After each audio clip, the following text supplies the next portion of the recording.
So I'm so excited to talk to you because we were talking off camera. I mean, I tell y'all pregame, with conversation before.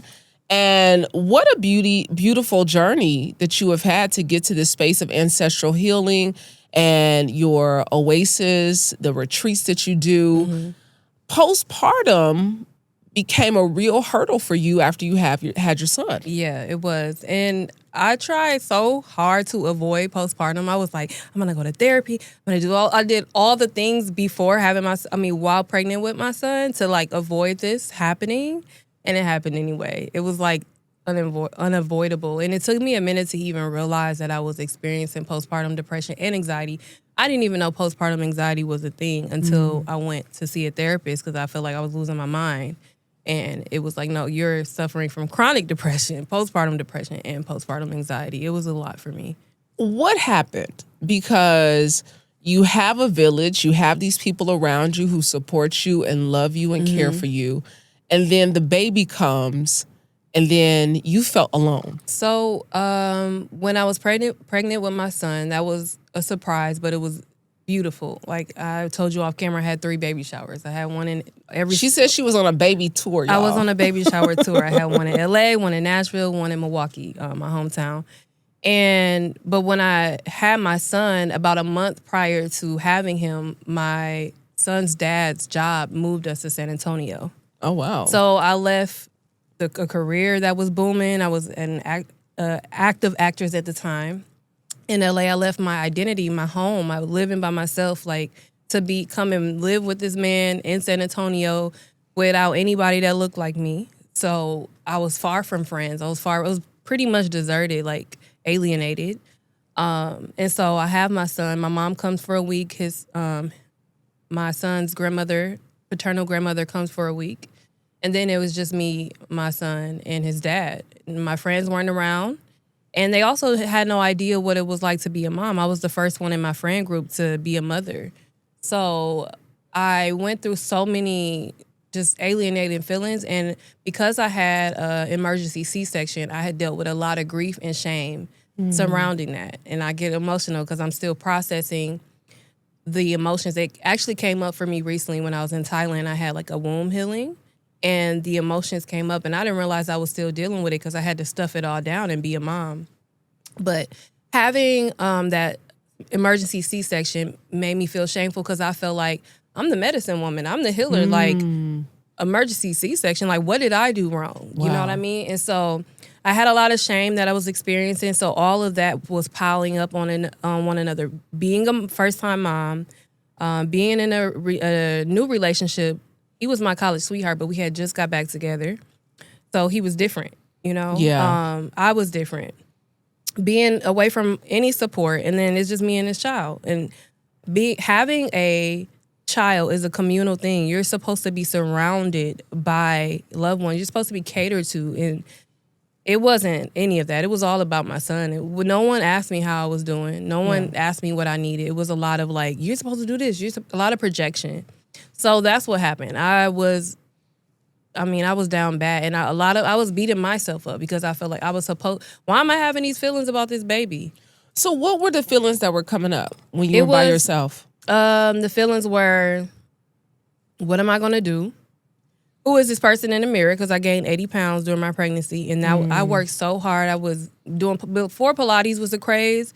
I was in Manhattan Beach, Redondo Beach, all these places doing Pilates with the others. I was I had worked really hard to get my body in a certain space. And I remember one of my friends had told me, like, if you really want the lean body that you want, you have to start doing Pilates and ballet and like all these type of things, a bar. So like I didn't look like myself anymore. So I didn't feel attractive. So I was in my mind being like, oh my God, like you're this, you're that. Like, and then what are you going to do with this baby? And how am I going to take care of him? And, and some stuff was just blank. It would just be me looking at him looking at me, and me being like, what did I get myself into? And then I would see my friends, because we all kind of like entered the LA acting scene at the same time.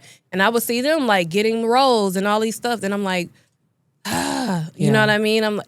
This was supposed to be me. So I was comparing, which is the thief of joy. So I was just pretty much in a very, I was out of my body. I was not present with myself, and I wasn't accepting of my situation. I was very much in, I would say, blame and shame. It was shame. I was just in a lot of shame. I was experiencing a lot of thoughts of shame around that time. You know, when we were talking before we started, I was saying that, you know, I have a twin sister, and when she had her son, I was not, she had one expectation of how she thought I was going to show up as her sister, you know, bestie, twin, like we ride or die, do everything together. She had this expectation, and when that baby came, I was like, I ain't got no baby. Like, I'm not doing that. Like, I didn't know how, though. Yeah. I really didn't know how. And so when you are working with women now, because this shift happened in your life, and this is what led you to become the doula, to focus in and you know, maternal health, you know, what can women in that support system do to help other women? I think the first thing is just ask them how they're doing and what do they need. Do you need anything? How can I support you? How can I show up for you?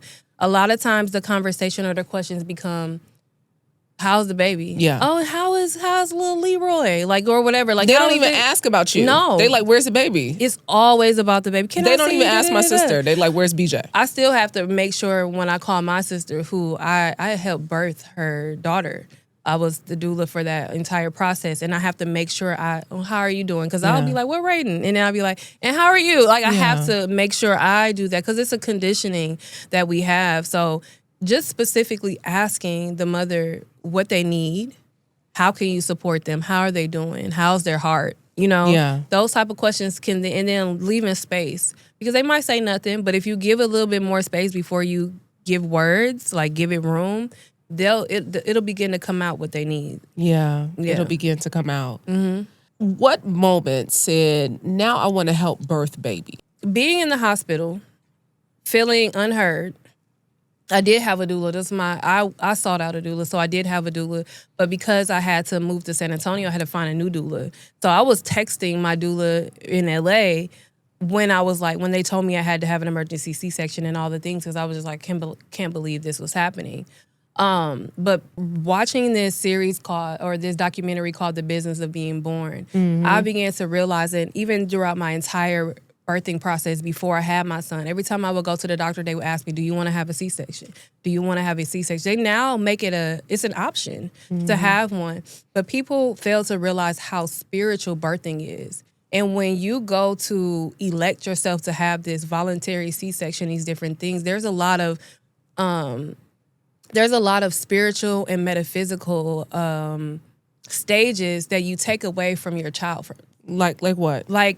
So when the child is being pushed through the birth canal, they're learning boundaries. They're learning how to fend for themselves. Like, they're literally pushing, and you know, they're growing. And what I've learned from my metaphysical studies is that when you elect to have a C-section, or even when you have an emergency C-section, a part of their sense of boundaries begin to become warped because they're not being pushed through that canal. And then when a woman is having her baby, there's also this spiritual realm like she enters into. It's an altered state where DHT is like kind of being released into the brain.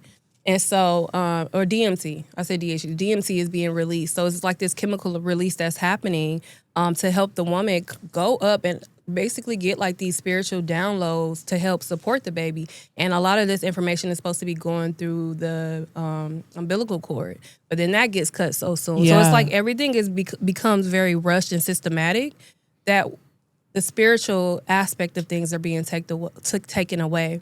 And so from the way I felt during my birth, how I felt unsupported, I had a birth plan, and the nurses didn't follow the birth plan because they kept switching the nurses out.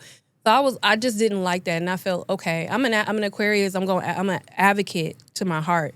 So I said, okay, I want to be able to help support women so they don't go through these things. And the things I went through in my relationship, I want to be able to help them before they even are pregnant, to let them know, hey, make sure your spiritual and emotional intimacy is intact before you have this baby, because there's going to be a rupture. But if you guys already have that intact, you'll be fine.